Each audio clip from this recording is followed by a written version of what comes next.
Aminin mo, mas masarap kumain kapag alam mong nasa kusina si nanay. Pareho lang naman ng mantika, pareho lang naman ng asin, pareho lang naman ng itlog. Pero iba talaga kapag si nanay ang nagluto.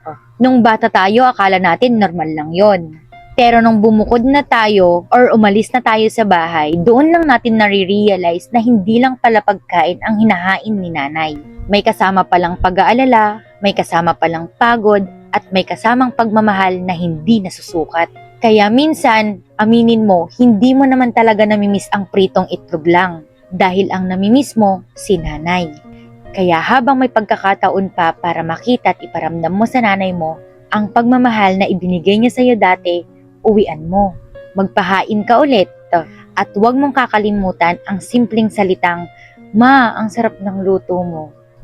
Baka kasi matagal na niyang hinihintay ulit na marinig yon.